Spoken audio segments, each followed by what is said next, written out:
Adventurers, crackers, and bootleggers, oh my! The ultimate field trip is a fun way to learn the history of Volusia County. And that's not all, folks. Find out about beachside spectacles of the avian persuasion and Snapshot Day.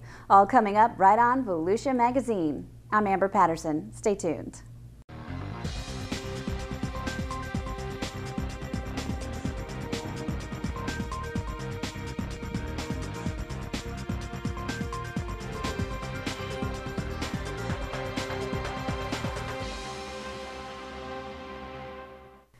The Volusia County Public Library System will chronicle a day in the life of libraries by participating in Florida Library Snapshot Day on January 30th. The county's 13 library branches will join libraries across Florida in taking pictures and collecting statistics and comments showing how Floridians are using their libraries that day. The Florida Library Association will collect the results and post them online in partnership with the Division of Library and Information Services at their website at flalib.org. We'll use all the information that we gather locally as well as statewide as we tell the story about public libraries and how they're used, as we advocate for state funding, advocate for local funding. We just want to give everyone a good picture of the importance of public libraries in our community and how they're being used, how those resources are being accessed. These are some of the findings Volusia County recorded during last year's Snapshot Day. More than 12,000 people visited the county libraries and checked out more than 13,000 items. The reference librarians answered more than 2,200 questions, assisted 42 job seekers, helped 35 people apply for government benefits, and helped 115 students with their homework. Nearly 500 adults and children took part in the library programs and classes. Nearly 1,800 patrons used the library's computers, and nearly 400 were taught computer skills. And that's not all. Nearly 2,500 people visited the library's website using databases and downloading materials. For more information about Volusia County Public Library System, you can visit volusialibrary.org. One of Florida's greatest wildlife spectacles takes place each winter on the beach at Daytona Beach Shores. Between 30,000 to 50,000 gulls gather each evening along several miles of Volusia County Beach. It is the largest known congregation of gulls on any beach in the United States. This fantastic avian display has garnered national attention for its size and for the diversity of gull species represented here. It's a remarkable assemblage of different species. About 14 different species of gulls occur here. We have regularly about 6 species. The laughing gull is the most numerous. Herring gulls, ring-billed gulls, great blackback gulls, and lesser blackback gulls form the great majority of these birds. But in addition, there are some extraordinarily rare birds that accompany them, that come from as far away as the Arctic. You yourself can go see the gulls by just heading to the beach. Well, one of the wonderful things about an event like this is that this is an event that's accessible to everyone. This amazing assortment of animals that congregates on our beaches every night during the winter months is a wildlife spectacle that everyone can go and enjoy. It's right in the middle of an urban area. We have access with a county park right in the middle of the event. You can just go to Frank Rendon Park. You can park in their parking lot, walk down to the beach, and you can't miss the gulls. And it's a great time to go and enjoy these animals and try not to scare them away, because one of the things people love to do is run through these clouds of birds. But these are birds that are making a wonderful opportunity for us to enjoy this incredible wildlife spectacle, and it would be great if we could respect these animals and give them a chance to live out their lives. Michael Brothers works at the Marine Science Center in Ponce Inlet, and you can find out more about the Marine Science Center and their Bird Center at marinesciencecenter.com. Volusia County beach passes go on sale at all toll booths beginning February 1st. The passes, which are good for the entire year, are $20 for Volusia County residents and $40 for people who live outside of the county. If you prefer to pay by the day, daily passes are $5 each. And then there's a pass called the Super Pass. Locals, Volusia County residents, it's $30, and that allows you access to Lighthouse Point Park and New Smyrna Dunes Park and a couple of other beachside parks where there is a toll. That's really the best deal if you're going to frequent those areas. Even with a a $20 yearly pass, you won't be able to get in those parks, but without paying $5 more. But with the Super Pass, it pays for itself if you go a couple of times. Last year, beach passes brought in more than $2.6 million, which was used to offset the cost of beach safety, improvements, and maintenance. The Volusia County Beach Patrol urges you to be a responsible beach driver by observing the 10-mile-per-hour speed limit and watching for pedestrians and for wildlife. To enhance safety, the Volusia County Council passed several new rules last year. Beach drivers must have their passenger window open and drive with their headlights on at all times. Texting while driving is prohibited and cell phone use is discouraged. If you are visiting with children, you may want to choose one of the beach's traffic-free zones. The county also offers plenty of off-beach parking areas near traffic-free zones. The beach is always open and free to pedestrians and bicyclists depending on tides and access ramps being opened. For more information about Volusia County's beaches, you can visit volusia.org/beach.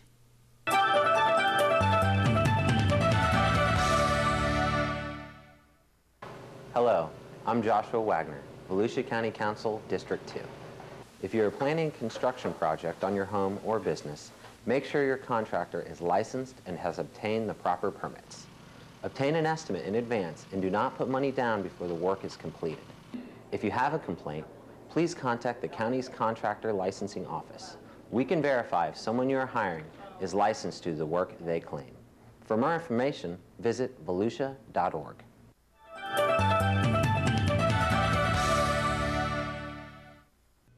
Did you know that you're celebrating a very important anniversary this year? Well, everyone in Florida is. 2013 marks the 500th anniversary of Ponce de Leon landing on the East Coast. Joanne Magley has more on this year-long celebration in this week's Volusia Here and Now.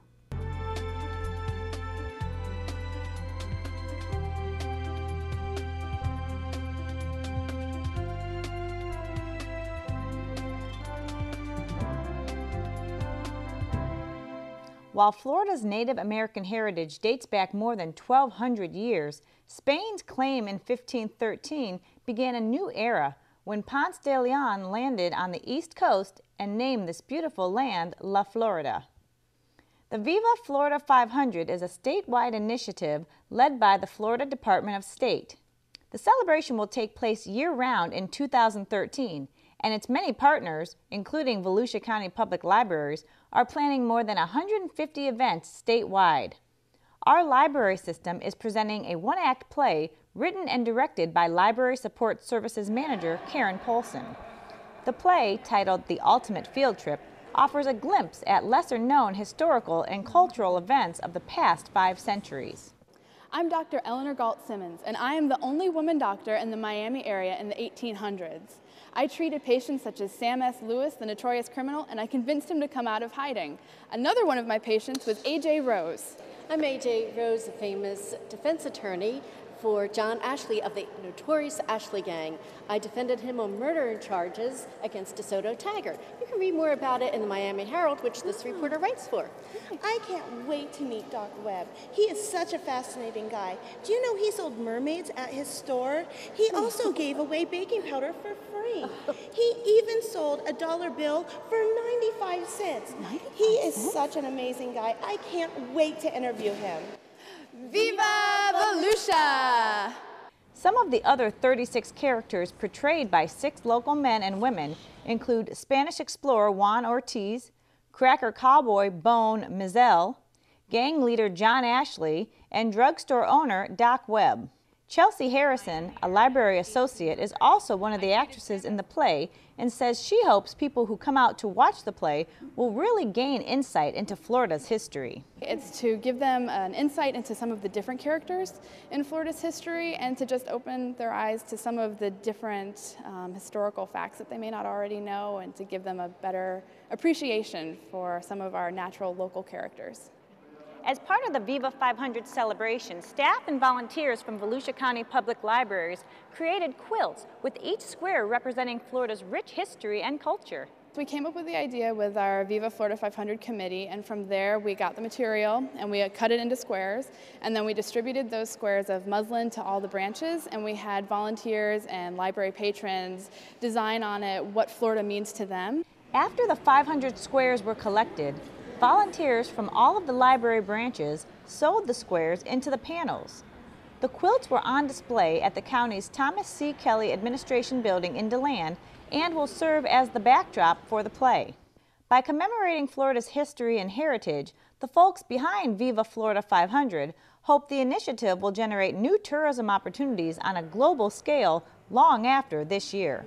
For Volusia Here and Now, I'm Joanne Magley. This play is being performed at local libraries, at DeBerry Hall Historic Site, and at the Museum of Arts and Sciences in Daytona Beach. For a complete list of times and dates, you can visit volusialibrary.org. Let's go now to health reporter Stephanie Strong for this report from the Volusia County Health Department.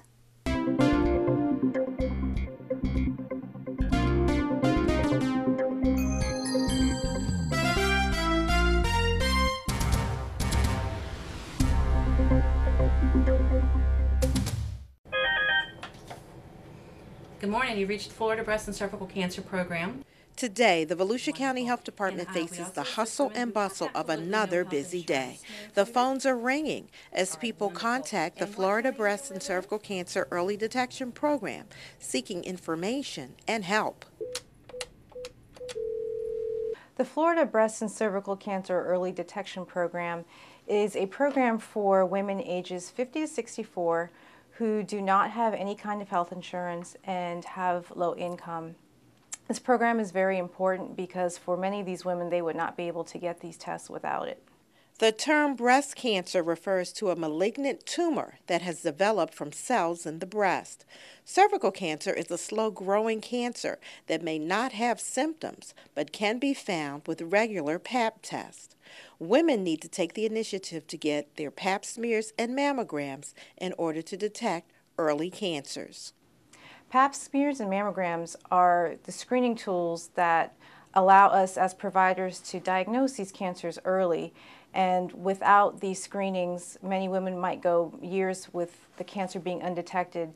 Early detection is important for successful treatment and extending women's lives. About 1 in 8 women in the United States can expect to develop breast cancer over the course of an entire lifetime. Each year, about 12,000 women in the United States get cervical cancer. HPV is the main cause of cervical cancer. There are steps every person can take to help the body stay as healthy as possible and lower the risk of breast cancer or a breast cancer recurrence, such as maintaining a healthy weight, not smoking, limiting alcohol, and exercise regularly. For more information about the Florida Breast and Cervical Cancer Early Detection Program, please visit www.volusiahealth.com. For Volusia Magazine, I'm Stephanie Strong, Public Information Officer for the Volusia County Health Department.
Time now to head into the studio to join our Community Information Director, Dave Byron, for a chat with Daytona Beach International Airport's Business Development Director, Steve Cook.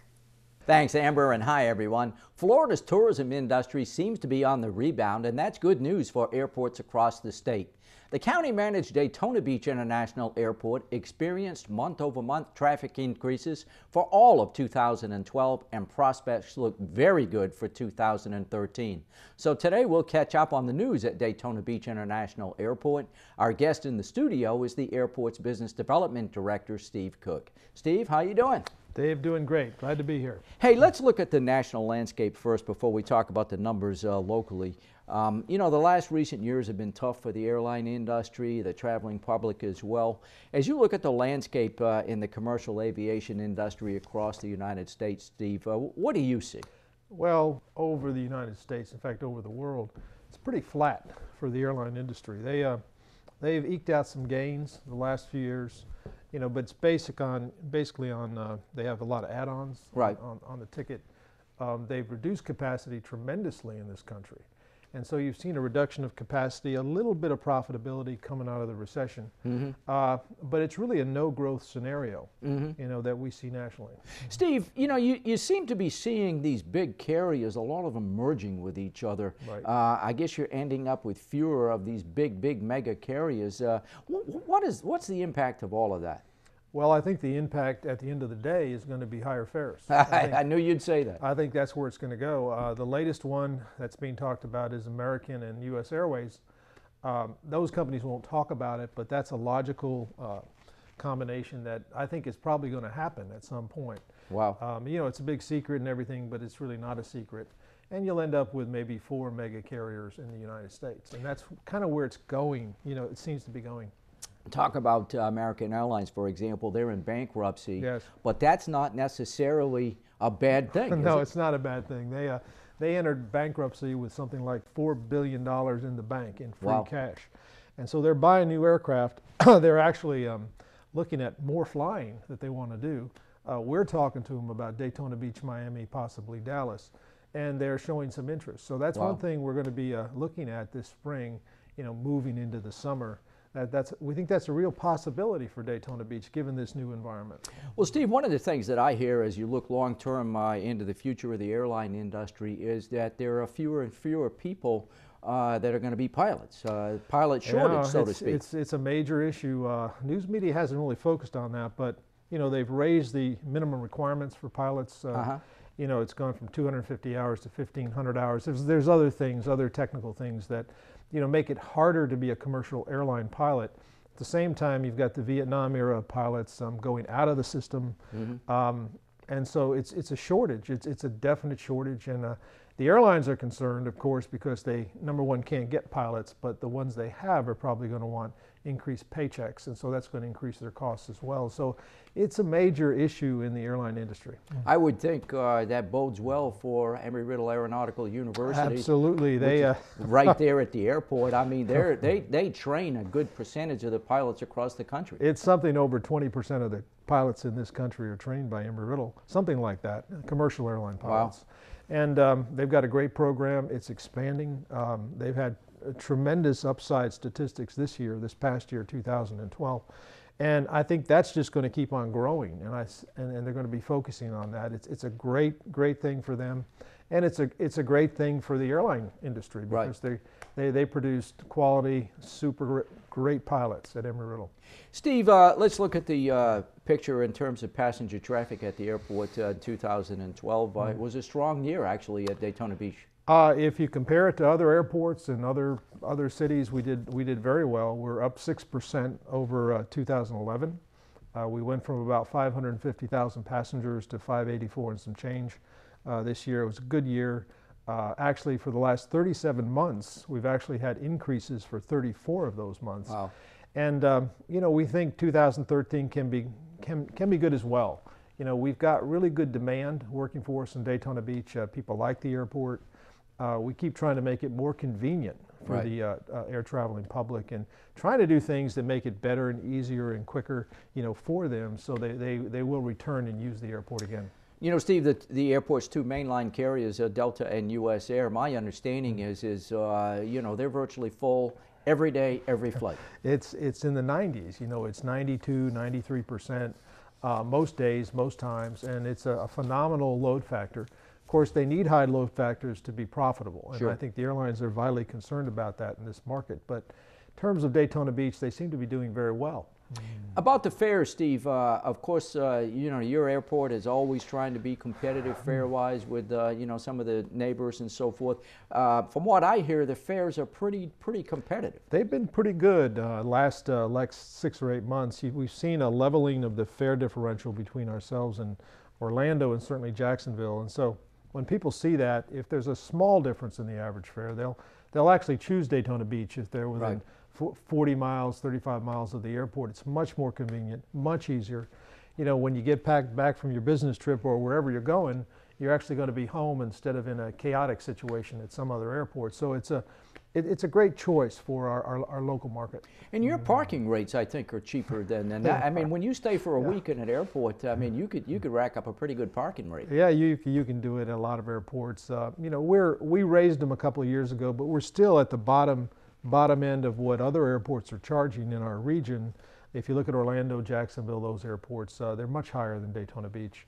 And we like to keep it that way because we want to be more competitive, more convenient for our customers. Steve, you're always out there talking with new airlines, yes. And I know the conversation seems to be focused these days on JetBlue. Yes, it has been. We've, of course, been very focused on New York because New York is our best market. We actually had jet service to New York starting back in 1967 with Eastern Airlines, and they were here going to New York for a number of years. We had Continental Airlines going to New York for like 20 years. And we lost that in the recession of 2008. But we've been out there, you know, beating the bushes first with Delta, seeing if Delta would do LaGuardia because they had gotten some slots up there. But more recently with JetBlue, we think they'd be a great match for Daytona Beach. They're a low fare carrier, but they have a very high quality product I think would work well in this market. And I think they're doing well in Florida. They're looking for another city in Florida. And we'd like that city to be Daytona Beach. Steve, one of the things that I think you've put on the table for JetBlue is a travel bank that is kind of a commitment of local companies. And that shows, I think, tremendous community support for this. It does. It's a new idea. We've never done this before. But we've been working with the Chamber in Daytona Beach, also the Daytona Beach International Speedway, on that project. And they've been working with us to try to talk to companies about participating in the travel bank. It's not a contribution. It's basically what we're asking companies to do is look at their travel budget for the next year and see if you can carve out something where you know you're going to be going to New York City anyway. And put that in the travel bank with the Chamber. The Chamber gives you a debit card and you simply swipe that debit card and travel on JetBlue. Not just to New York, but to any destination that JetBlue serves. And that's been very successful thus far. We just started it really in December, and we're already up to $246,700 in our travel bank for the first year, and also there's a follow-on second year pledge, you know, for the travel bank. So we're very enthused about that, and we think JetBlue is really paying attention to that because it's showing that the local business community has an interest in actually using their product, which is something we've never done before. But it's been very effective in terms of our discussion with JetBlue. And we want to give our tourism authorities a little credit. They've stepped up in terms of a commitment for marketing dollars. Yes, now that's the other side of the equation. Normally, with a new carrier, we'll put on the table $200,000 from the airport. But in this case, we're going to have to market in New York. We're going to have to advertise in New York. It costs, you know, many times more than it does locally here in the Daytona Beach area. So the minimum we think we need to do up there is $400,000 in marketing on the front end. So we make people aware that we've got this service here in Daytona Beach, both in New York but also locally. And the Chamber's going to be working with us, the 3 CVBs. We're going to convert some of our existing marketing to support JetBlue so that people know if this carrier does come in and makes that decision, which we hope they will, that they're going to know they're here and providing service. And we think that's going to give them the boost they need to build traffic. When do you think you'll know whether they're coming, Steve? Well, they haven't really given us a time date certain, but I believe it'll be in the next 60 days. I think that's reasonable. They are acquiring new aircraft. JetBlue is not an airline that's actually static and not growing. They are growing. They're adding routes, they're adding service, they're profitable, and we think they'd be a great fit for this market. Let's turn to the airport's fiscal picture for a second, Steve. You know, the airport is a service of county government. You are part of the county government budget, but my understanding is you don't take local tax dollars. No, the airport has always been operated as an enterprise fund. We have totally about 50 tenants out there on the airport, and those tenants generate the income that supports our activities, salaries, all of that at the airport. So anything that we do out there is paid for by the revenues that are generated on the airport, not local tax dollars. And we try to tell people that again and again and again. They often think we're part of the county, so we get county tax dollars, but it just isn't the case and has never been the case. And I mean, tenants like the hotels, the new Outback Steakhouse, you know, Olive Garden, all of those are tenants at the airport, is that right? They are, and I love that new Outback Steakhouse. I mean, we worked on that. That's been a real home run for us, and it's getting a lot of business, you know, along International Speedway Boulevard. They are open for lunch, and they do a great lunch business as well as the dinner business. And it seems to be that they're very popular, you know, and so we're pleased about that. Long-term future, Steve, with all of the acreage that you have at the airport, I mean, that holds great promise for economic development, commercial infrastructure, et cetera. It does. We probably have 400 to 500 acres of property that we can develop. We are engaged in various levels of making parts of that property ready for development. It's a process. It takes a lot of time and energy, but at the end of the day, we're going to have revenue-producing property that is not needed for aviation. Some of it will be aviation, but some of it will not be as well. And we'll keep the airport self-sufficient through that mechanism. And of course, your nearby next-door neighbor is Daytona International Speedway, and it looks like the future for the Speedway is pretty bright. They've got expansion plans and renovation plans. And there is, and we're very thrilled about that because we think that's going to have people using the commercial air service more than in the past as they become more of an attraction and less of a seasonal activity, which they're not a seasonal activity now exactly. They're open really they have things going on there every day. But in terms of the public, we're going to see more public using the facility and using the amenities more days of the year once those improvements are made. Well, Steve, for those folks that want to buy an airline ticket and they want to go to a website, what's the website they should go to? FlyDaytonaFirst.com. Well, Steve, I want to thank you very much for sharing the information with us. It sounds like things are going pretty well at the airport. Yeah, Dave, it's good, and we're looking forward to 2013. Our guest today is Steve Cook. He's the Business Development Manager at Daytona Beach International Airport. And Amber, we'll go back to you. Thanks, Dave, and thank you for watching Volusia Magazine. As always, if you have any questions about our program, you can give us a call at any of the numbers you see listed here, or you can log on to volusia.org.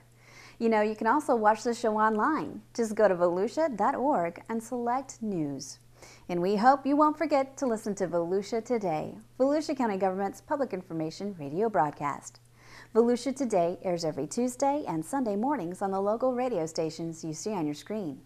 And last, the Volusia County Council has set their meetings for the year, and you can find the schedule on volusia.org. You can also find out what days they're meeting, what they're meeting about, and how you can participate. For Volusia Magazine, I'm Amber Patterson. Have a great evening.